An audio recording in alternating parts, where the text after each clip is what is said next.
Today, an FDA approval in hepatocellular carcinoma, priority review designations in triple-negative breast cancer and ovarian cancer, a supplemental new drug application in immune thrombocytopenia, and a biosimilar launch in the United States.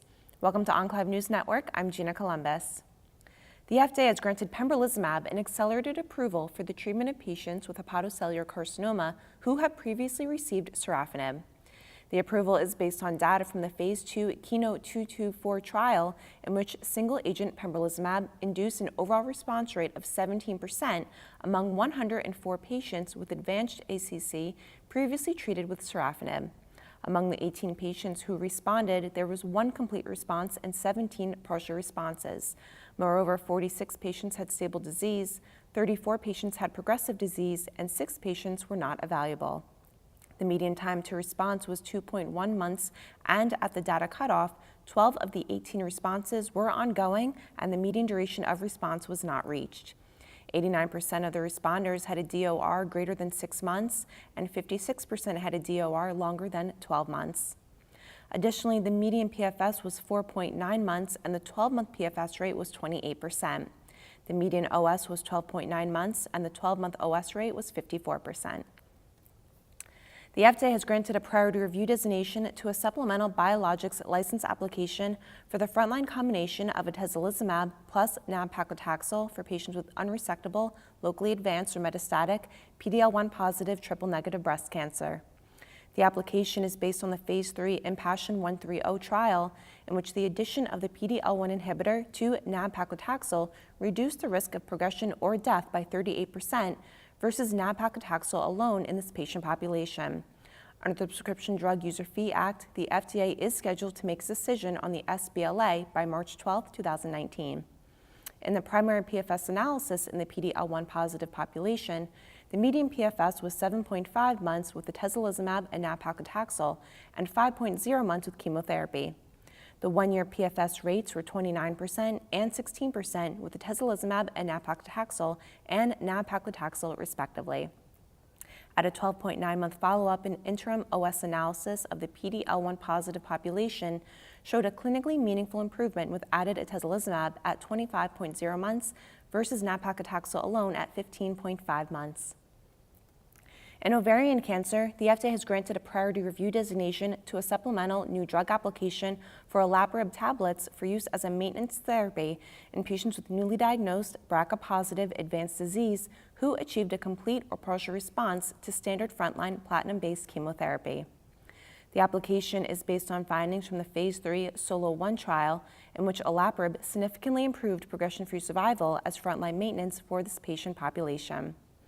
At a median follow-up of 41 months, the median PFS by independent central review was not reached with olaparib versus 14.1 months with placebo. The investigator-assessed PFS in the olaparib arm was not reached versus 13.8 months in the placebo arm. At 36 months, the PFS rate was 60% in the olaparib group versus 27% in the placebo arm. The FDA action date for the application is set for the first quarter of 2019. Olaparib is currently FDA approved for the maintenance treatment of recurrent ovarian cancer in response to platinum-based chemotherapy regardless of BRCA mutation status, and for the treatment of advanced ovarian cancer patients with a germline BRCA mutation previously treated with 3 or more lines of chemotherapy. The FDA has accepted a supplemental new drug application for review for avatrombopag as a treatment for patients with chronic immune thrombocytopenia who have had an inadequate response to prior treatment. The application was based on results from the Phase 3 Amendment-02 trial, which met its primary and first secondary efficacy endpoints, which were number of weeks with a specific platelet count in the absence of rescue therapy and the proportion of patients with platelet counts with high statistical significance.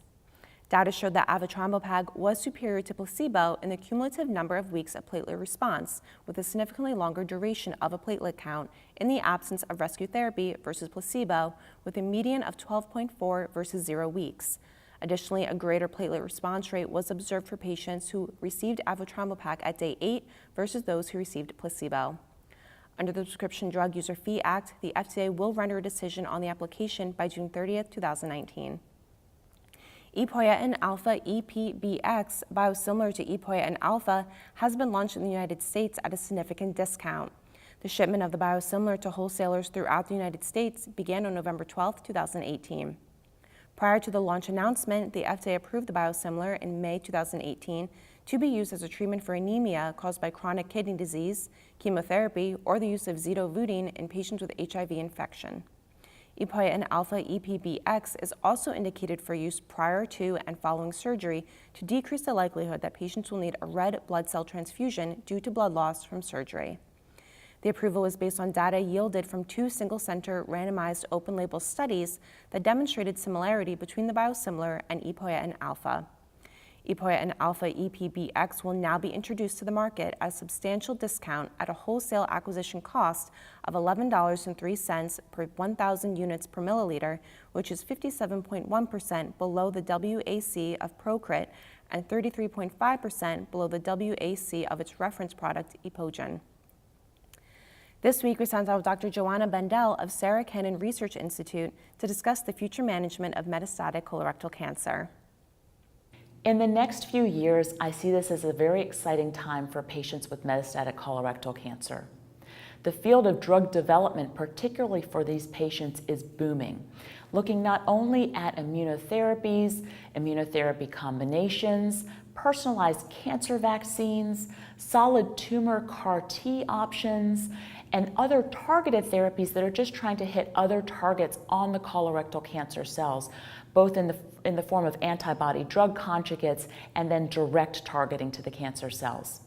I think there's so much hope and promise for our patients with metastatic colorectal cancer, and what we need to do as clinicians is continue to support these patients, to drive them to clinical trials, and also to do molecular profiling so we're able to learn more specifically about the patient's tumor, but also to bring this data together to learn about certain subgroups of patients with metastatic colorectal cancer. That's all for today. Thank you for watching Enclave News Network. I'm Gina Columbus.